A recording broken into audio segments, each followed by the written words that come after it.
बाबू बाबू कैसे बाबू बाबरा कलिया की मैं मतलब अरे बोल ना शादी की शादी हमर नहीं होते के कम करिया कौन करे काज के आ दुश्मन अनाज के केकरा बेटी वाला भेले जे तोरा दे तोरा होई गेली आई जा बहनया बना मना बात तोहर बतिया होई गेली आई जा बहनया बना मना बात तोहर बतिया हां त की करबी हे लगन में हो बाबू करी दे हमर सदिया तई हे लगन में हो बाबू करी दे हमर सदिया लागल छै लॉकडाउन कोई नहीं जइतो तोरा बरातिया लागल छै लॉकडाउन कोई नहीं जइतो तोरा बरातिया त कुछ दिन थामे रे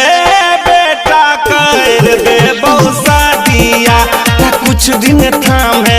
रे बेटा कर दे बहु शादिया बुझली की बुझबे प्यार मार अपना तके की बुझबाओ आ नहीं बुझली तो हम पंच उखाड़ ले भी रे की उखाड़ दे तोरा बतैया मकई के तुम लागत बाल उखाड़ दे बाल अरे सबर के फल बहुत मीठा होय छै बेटा अब हमरा बर्दाश्त ले पा भूल जो हां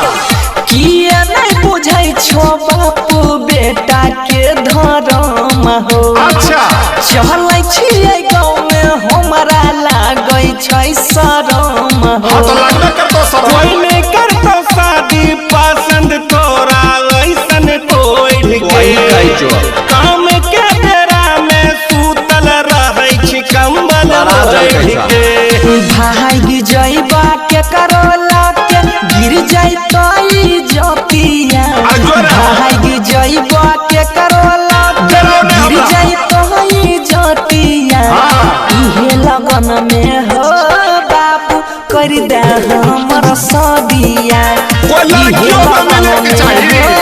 बाबू कर दे हमर किया नहीं बुझे जो अरे सब बुझे छिए लेकिन तोरा के देतो लड़की अपन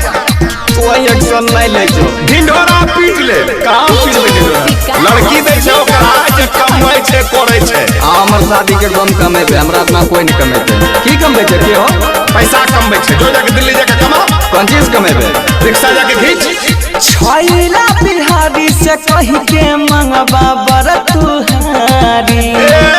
अपन लिहती लक हमरा दी होया पछिया गारी